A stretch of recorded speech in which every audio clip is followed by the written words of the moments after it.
All right, good morning. It is Monday, and we are having an Anchor team meeting. It's called Anchor Your Week, or Anchored with Your Week, through your week, Anchor Your Week, one of those. But anyway, this morning, this is our very first meeting. I'm excited about it. I don't know why I waited until the start of the year to be able to do this. But I intend to be diligent with with our agent's business, and I want to be in your business and be partnered with you, lock arms with you, and walk this journey out in your real estate business. So whether you're already with us here at Anchor, or you're a new agent that's watching this on YouTube, this video is designed to help you be successful in your real estate career.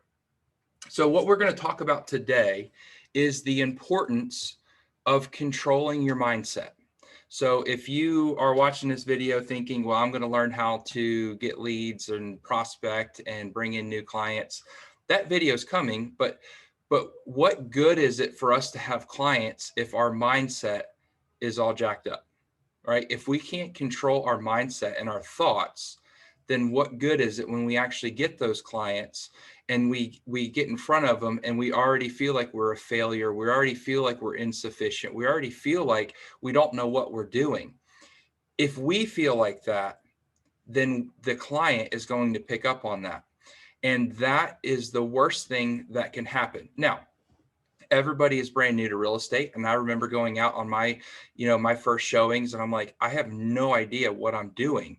Nothing. I don't know. All I know is how to work my Supra, and I don't know if I should follow the people. I don't know if I should just stand at the door.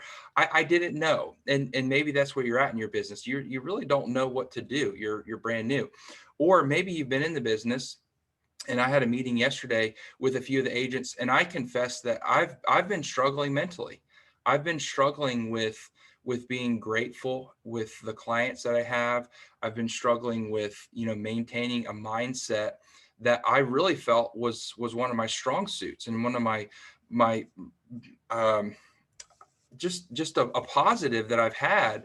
And my wife called me out about it and said, Cody, you either need to change your mindset and be grateful for every client that has come your way, or you need to get out of the business. And neither one of us want that.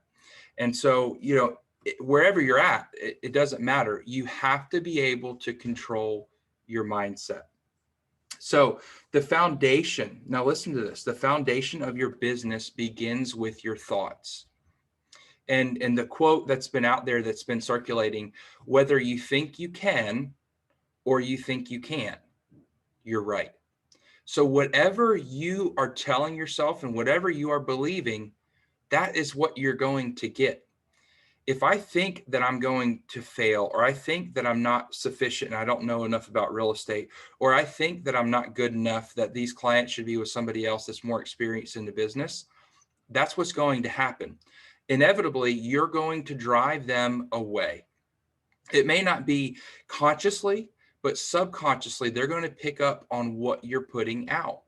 And vice versa. If you believe that you are the best agent that this person can have, and that you're going to be the best advocate for them, and that if you don't know the answer, you're not going to make up an answer on the spot, you are going to go and find the answer for them, then they're going to pick up on that. They're going to pick up on your confidence or the lack thereof.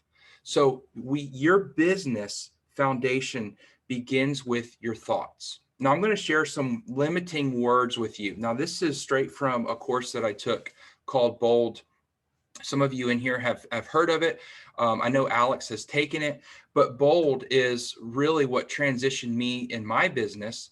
Coming from a teacher, not having any sales experience, having a very fearful mentality, having the idea that I'm not good enough. I've only been in the business for a year. How am I going to do this?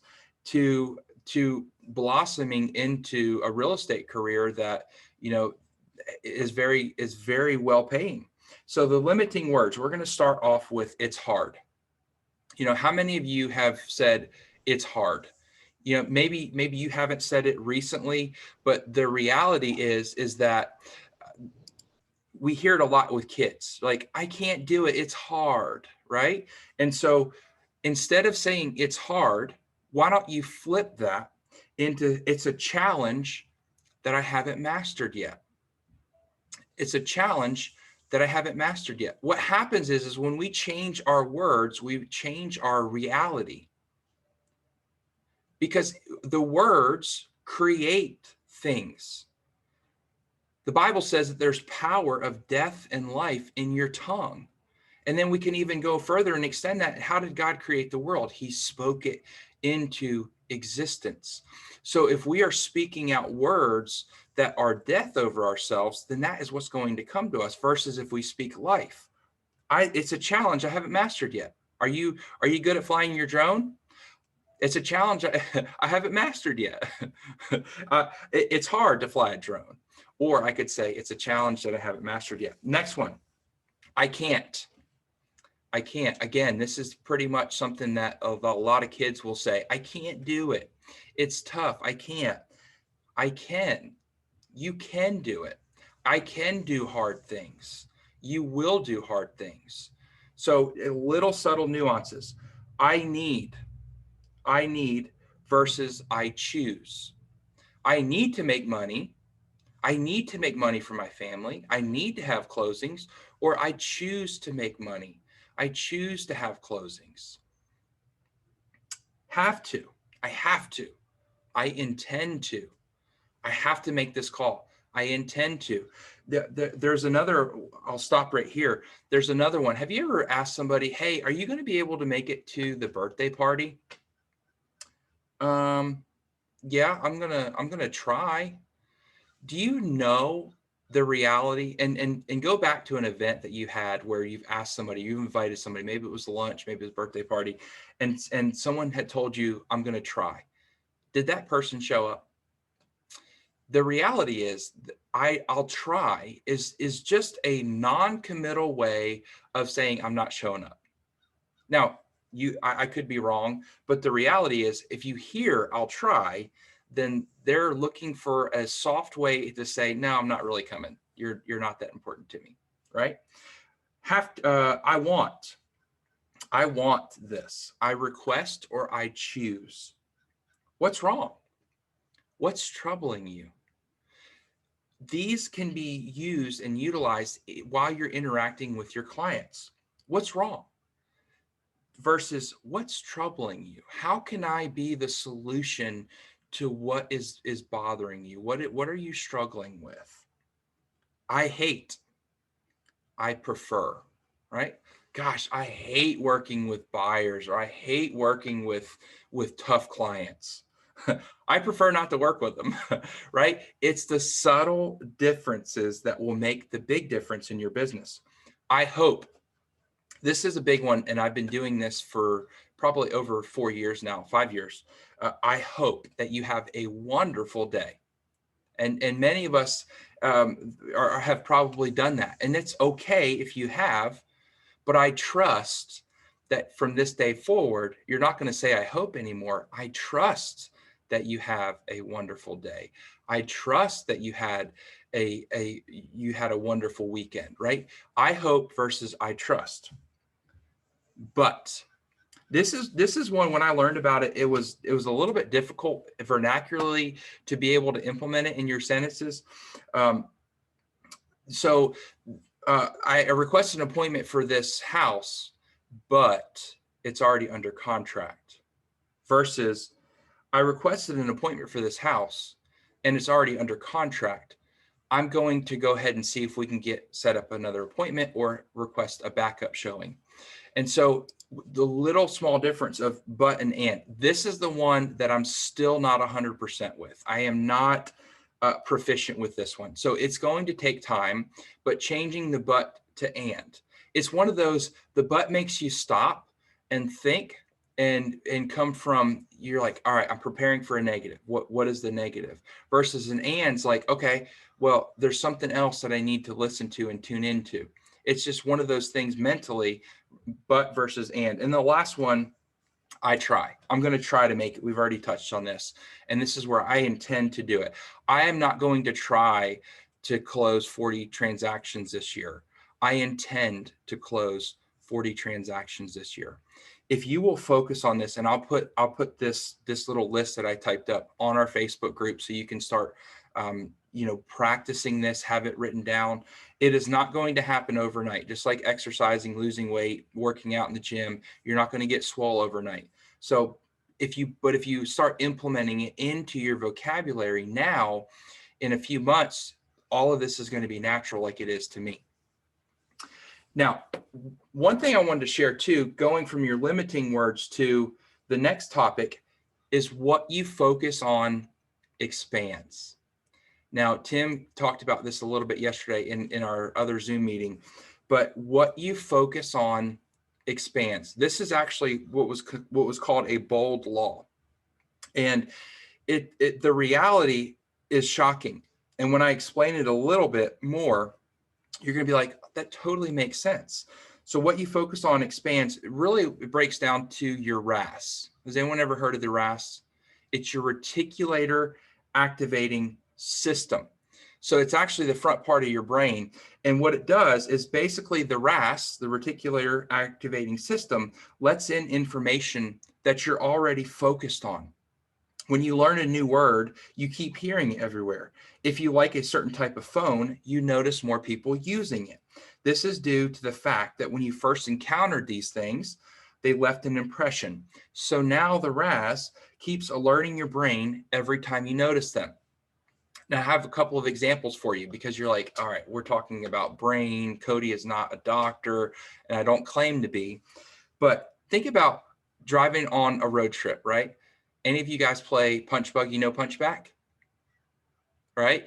Okay, so if you're playing no punch buggy, no punch back, you're going to train your brain to look for Volkswagen Beetles because you want to be the first one to punch or to gently caress or whatever, however you play the game, you want to be the first one. So now all of a sudden your brain, your reticular activating system, your RAS, is looking for Volkswagen Beetles.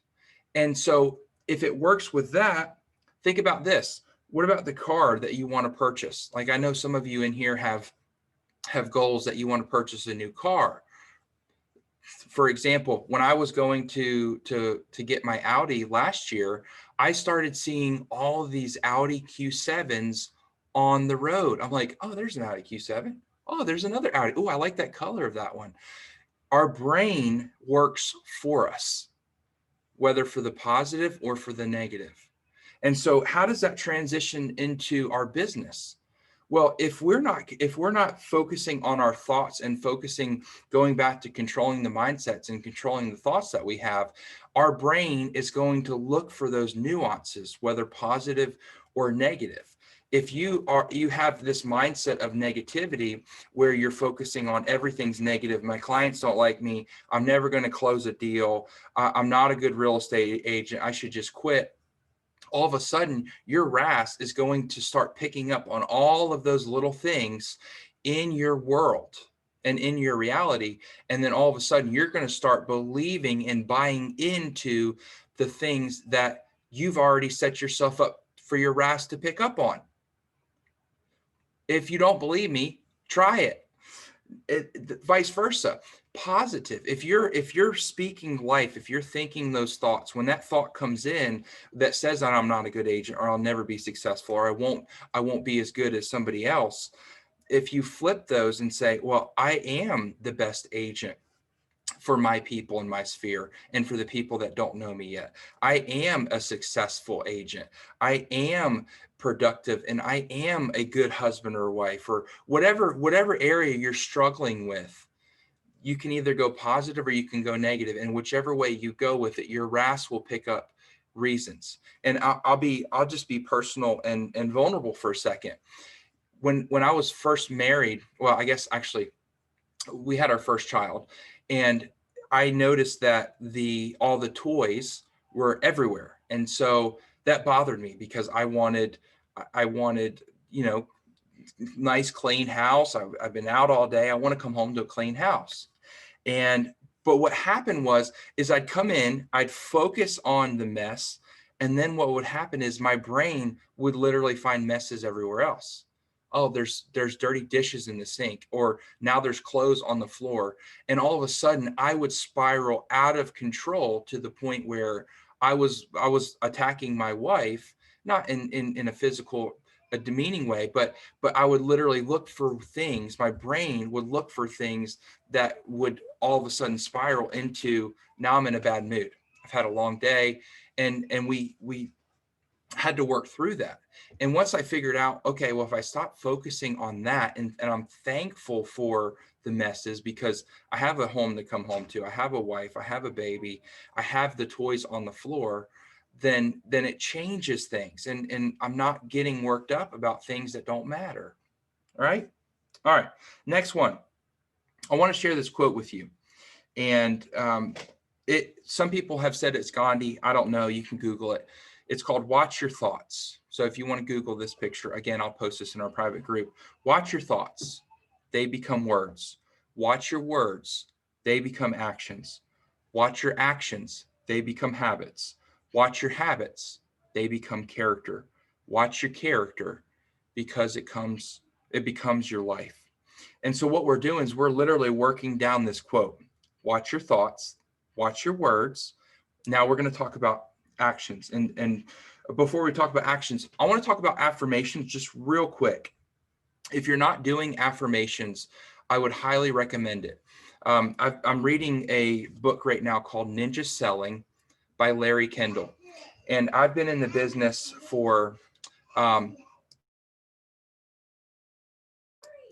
for quite some time. And um, again, I've done affirmations. I've done the whole, hey, this is what I want to be, and I am.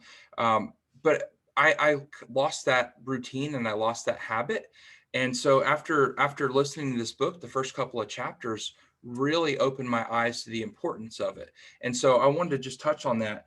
It's okay. And I want to tell you this. It's okay to affirm yourself. It's okay if you don't believe it right away. It's okay to affirm yourself. It's okay to say that I am beautiful, and that I am blessed, and that I am a good husband, or I am a good wife, or um, I am I am successful in real estate. It's okay to say that about yourself. You don't have to believe what other people say about you. And maybe you've come from, a place, and I was raised in a house where there wasn't much life-giving words. And so it was difficult. It was a difficult area for me to believe that I could achieve things and believe positive about myself. And so start speaking life over yourself, even if you don't believe it right away. Because if you don't believe it right away, that's okay. Because if you continue to speak life over yourself, life will come out, and life will be given to you. You'll see a difference.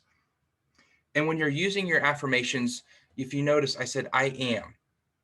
I am. Use I am, not I will sell 20 homes this year in real estate. I am selling 20 homes in real estate. Whatever you use I am, what follows I am will always come looking for you. What follows I am will always come looking for you. Again, it goes either way. I'm a failure. Guess what? Failure is going to follow you. I am a winner, then winning is going to follow you.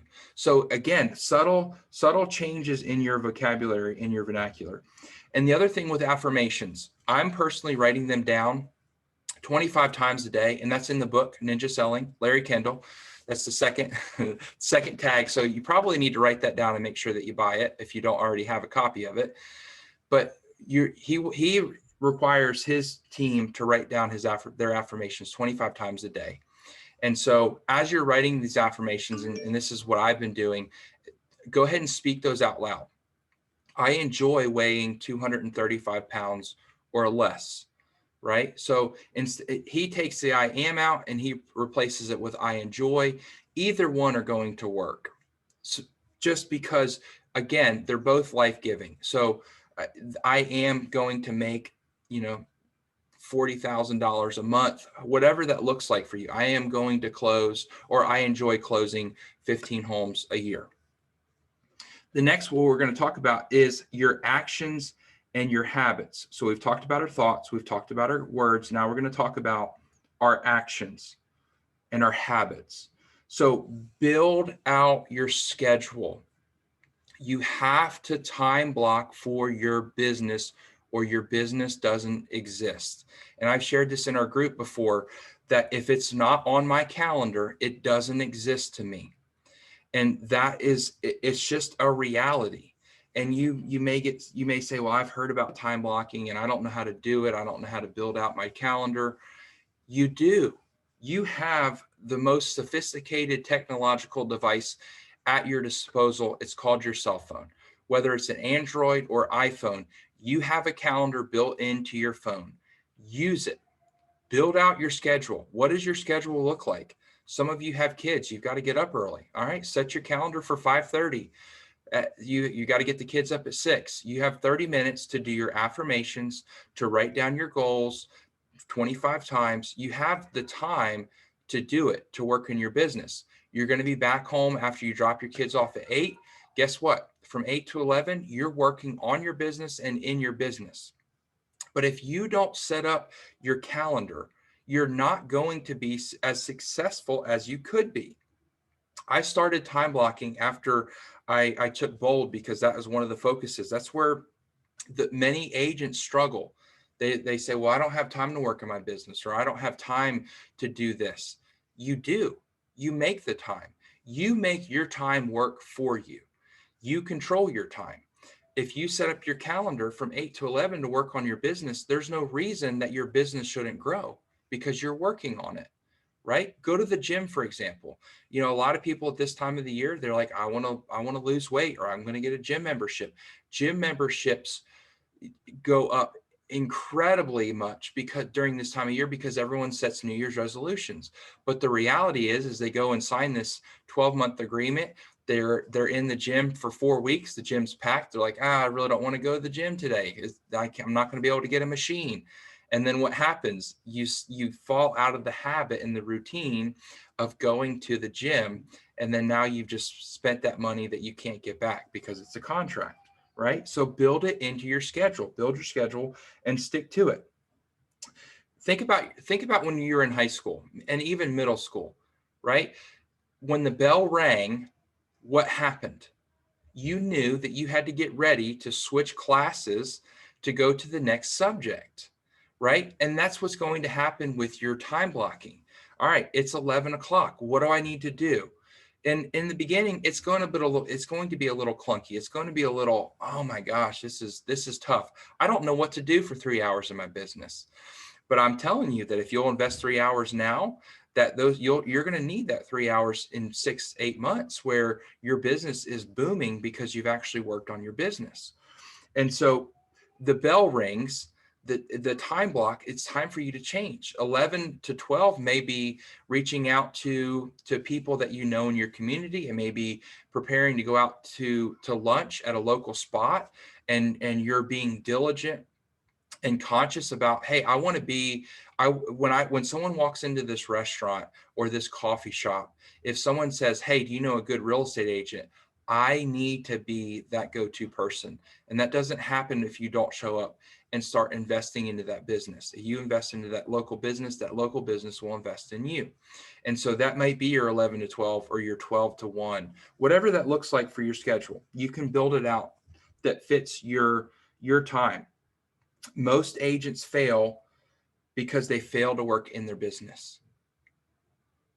I heard this stat last week at a meeting for the Young Professionals Network. 82% of real estate agents will fail. 82%. There's an 82% turnover rate. Why? It's not because they don't know how to do it, or it's training, or it's nobody else besides that person, right? I started my real estate business with a broker that was 2 hours away. I never met face to face with them. I called him when I needed him, but there was no room for me to fail. Failure wasn't an option for me. I couldn't fail. I was about to leave teaching a safe job with retirement and insurance and all of the, all of the benefits. I was about to leave that. I could not fail. You have to remove failing from your mindset and from your words. Failure is not an option. It's just not. And when you come to that realization and that point in your business where I have to provide for my family, I have to do this, you burn the bridges, you burn the safety net, and you go all in, you're not going to do anything else but succeed. So don't find yourself in that 82% category where they drop out of the business. There's no reason for you to. Every single person that's watching this video has the ability to succeed in real estate. And your success may not look like other people's success right away. I am nowhere near a Mark Spain, right? And Mark Spain is relevant in Coming Georgia, but you don't have to compare yourself to this agent that's been in the business for 20 plus years. That's not fair to you. It's like comparing my body to somebody that's been working out every single day and pumping iron. It's not fair to myself. If I compare myself to Arnold Schwarzenegger, for example, I I'm going to defeat myself before I even get started attempting to look like Arnold Schwarzenegger.